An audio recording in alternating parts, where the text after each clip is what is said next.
Pushpa the రైజ్తో 2021 డిసెంబర్లో పలకరించారు Allu Arjun. Cut చేస్తే దాదాపు 3 ఏళ్ల తరువాత అంటే 2024 డిసెంబర్లో బన్నీ కొత్త చిత్రం పుష్ప ద రూల్ వస్తోంది. ఓ టాప్ స్టార్ సినిమా ఇంత గ్యాప్తో రావడం అంటే ఆలోచనలో పడాల్సిందే. అల్లు అర్జున్ మాత్రమే కాదు, మరికొంతమంది అగ్ర కథానాయకులు కూడా ఇదే బాటలో సాగుతున్నారు.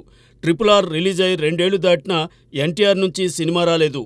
దాదాపు 2.5 ఏళ్ల అనంతరం తారక్ కొత్త చిత్రం దేవర ఫస్ట్ పార్ట్ సెప్టెంబర్ 27న వస్తోంది.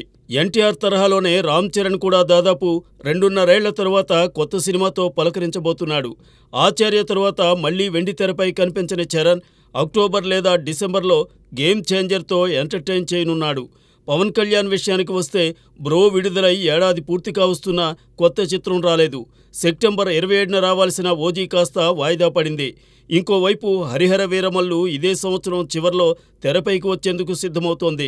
ఇక మహేష్ బాబు సంగతికి వస్తే గుంటూరు కారం ఈ ఏడాది సంక్రాంతికి వచ్చింది. అయితే రాజమౌళి డైరెక్షన్లో చేయబోయే మూవీ మాత్రం 2026కే రావచ్చు అంటున్నారు. అంటే కొత్త సినిమాతో పలకరించడానికి 2 ఏళ్లు పడుతుందన్నమాట.